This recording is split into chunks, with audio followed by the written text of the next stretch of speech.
Offline এবং online শুকার্যকে আমার সশস্ত্র প্রণাম এবং ছোটদের আন্তরিক ভালোবাসা জানিয়ে আলোচনা করবে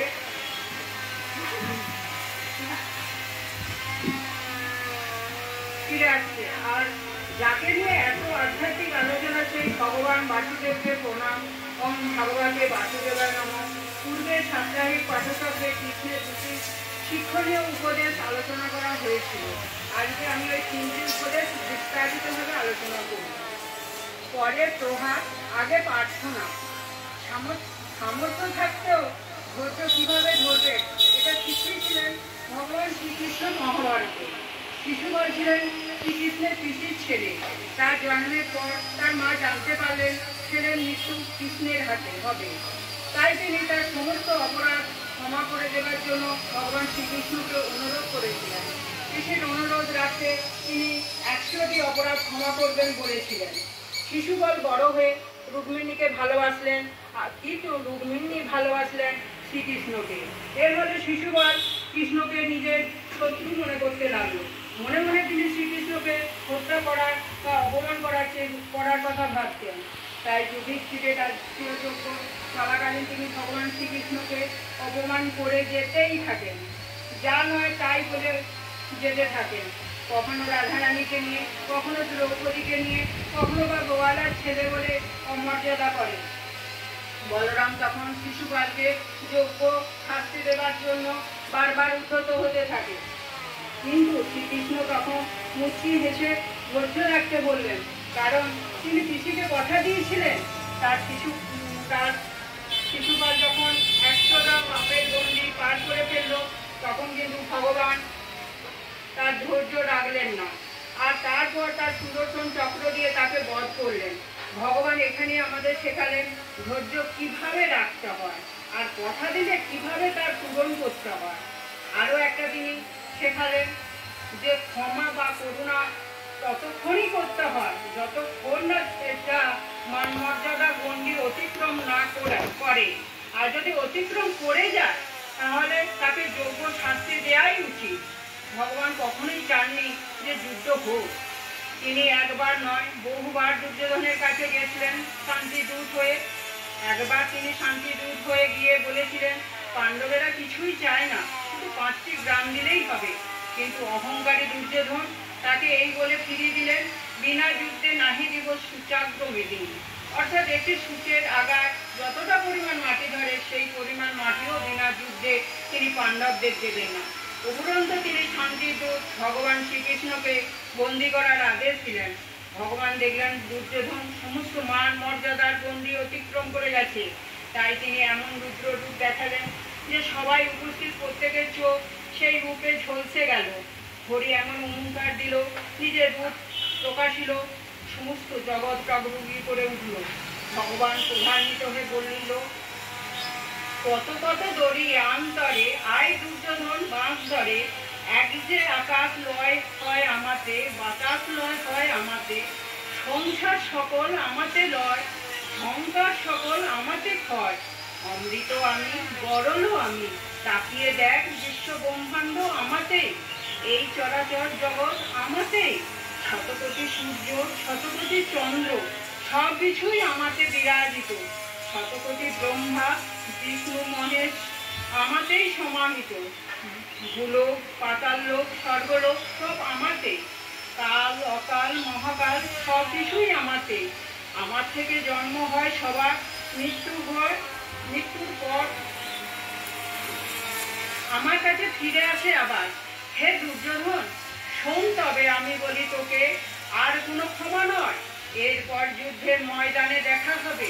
ভগবান এখানে শেখালেন প্রথমে যে কোনো কাজে অনুরোধ বা প্রার্থনা করা উচিত। যদি সেই অনুরোধ কাজ না করে তার জন্য লড়াই করা উচিত। 4 নম্বর, যাকে যে দায়িত্ব দিয়ে এই পৃথিবীতে পাঠানো হয়েছে তা সে দায়িত্ব পালন করা উচিত। বিধাতা পুরুষ আমাদেরকে পৃথিবীতে একটা বিশেষ কর্তব্য পালনের জন্য পাঠিয়েছেন, সেটা সবাইকে ভালোভাবে পালন করতে হবে। সেটা সংসার ধর্ম হোক, চাকরি হোক, যে কোনো জায়গাতেই হোক না কেন, যাকে যে জায়গা সেটা ঠিক মতন পালন করা উচিত। ভগবান সেটা শেখালেন কিভাবে। ভগবান হয়েও তার সৃষ্টি করা যে বুদ্ধিমান মানুষের সারথি হলেন, অর্থাৎ অর্জুনের সারথি হলেন। যিনি জগতের মালিক তিনি হলেন অর্জুনের রথের চালক। আর তিনি অর্জুনকে বললেন, হে অর্জুন, আমি এবার থেকে তোমার সখা বন্ধু ভগবান নয়, আমি তোমার রথের চালক। তুমি নির্দ্বিধায় আমাকে আদেশ করবে, আমি তোমার আদেশ অক্ষরে অক্ষরে পালন করব। আমি এখন তোমার চাকর আর তুমি আমার প্রভু। ভাবুন, যে বিশ্ব সংসারের মালিক তিনি হয়ে গেলেন চাকর। এক্ষেত্রে তিনি স্বয়ং নিজের দায়িত্ব কিভাবে নিষ্ঠা সহকারে পালন করেছেন। যুদ্ধ শুরু করার আগে অর্জুন কৃষ্ণকে বললেন, হে সারথি, তুমি দু দলের মাঝখানে আমার রথটা স্থাপন করো। তিনি আদেশ করলেন, কাকে? ভগবানকে। আর ভগবান বললেন, যেমন আপনার আদেশ প্রভু। এটা একবার ভাবুন, তাহলে আমরা বুঝতে পারবো জগদীশ্বর আমাদের কি শিখিয়েছেন আর কি শেখালেন। নিজেদের যার যেটা কাজ সেটা নিষ্ঠা সহকারে কিভাবে পালন করতে হবে। এই যুদ্ধে প্রচুর সেনা ছিল, প্রায় 40 লক্ষ। এত সেনার শব্দ, ঘোড়ার কোলাহল, হাতির হুঙ্কার, তরবারির ঝংকারের ভিতর অনেক সময় কথা শোনা যাবে না বলে ভগবান অর্জুনকে বললেন, হে অর্জুন, যদি তুমি দেখতে পাও যে আমি তোমার কথা শুনতে পাচ্ছি না, তাহলে গোড়ালি দিয়ে আমাকে আঘাত করে ইঙ্গিত করবে। যদি বাম দিকে যেতে হয় তাহলে পা দিয়ে আমাকে বাম কাঁধে আঘাত করবে, আর ডান দিকে যেতে হয় তাহলে পা দিয়ে আমার ডান কাঁধে আঘাত করবে। আর যদি রথ জোরে চালাতে হয় তাহলে সোজাসুজি আমাকে আঘাত করবে। একবার ভেবে দেখুন তা নিজের কাজের উপর কতটা নিষ্ঠাবান ছিলেন। আর আমরা একটু কিছু হতে না হতেই নিজেকে অনেক বড় ভেবে ফেলি আর নিজের কাজটাকে সঠিকভাবে করিই না, অন্যের উপর দোষারোপ করি আর নিজেকে সরিয়ে রাখি। ভগবান এটা শেখালেন, কোনো কাজ ছোট বড় হয় না, যে কোনো কাজই হয়, শুধু ভাবনার পরিবর্তন হয়। যে কাজই করি না কেন সেটা দায়িত্ব বা নিষ্ঠা করে পালন করার প্রয়োজন, তাহলেই জীবনের সাফল্য আসবে।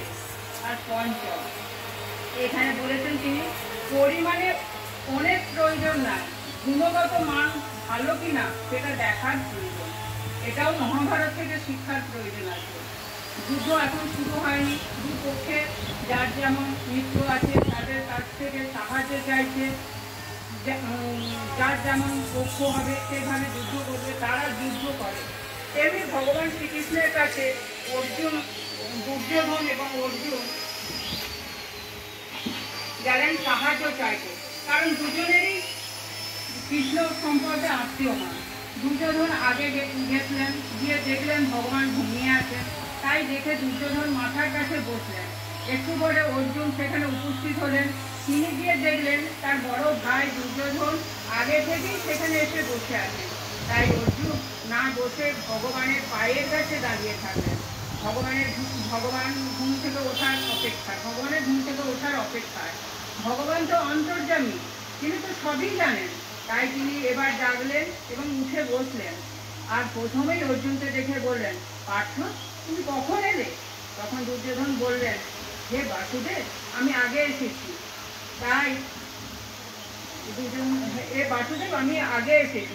তাই আগে আপনি আমার সাথে কথা বলুন।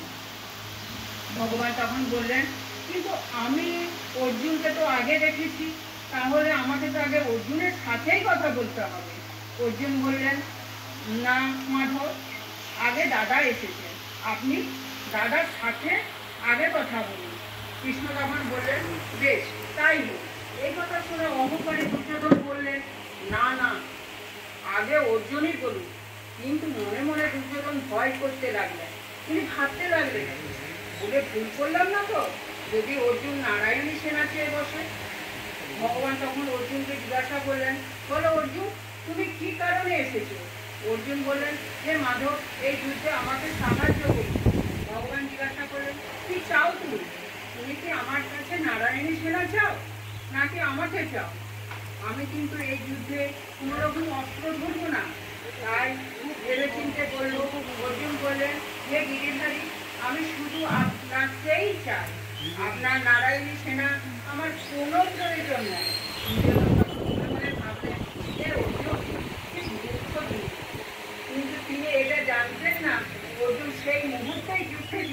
দিয়েছিলেন, কারণ যেখানে ধর্ম সেখানেই জয়। তাই অর্জুন গুণ দেখলো আর দুর্যোধন দেখলো পরিমাণ, তার ফলস্বরূপ হলো দুর্যোধন যুদ্ধে হেরে গেল। এখানে আরেকটি জিনিস শিক্ষণীয়, ভগবানের কাছে কিছু পেতে গেলে প্রথমে নমনীয় হতে হয়। মাথা নত না করলে আশীর্বাদ কখনো মাথায় পড়ে না। অহংকারে পরিপূর্ণ মন নিয়ে কোনো কাজ করলে তার ফলাফল কখনো শুভ হয় না। আরেকটি কথা, জীবনে যদি কোনো সমস্যায় পড়েন বা না পড়েন, প্রতিদিন গীতা পাঠ অবশ্যই করা উচিত।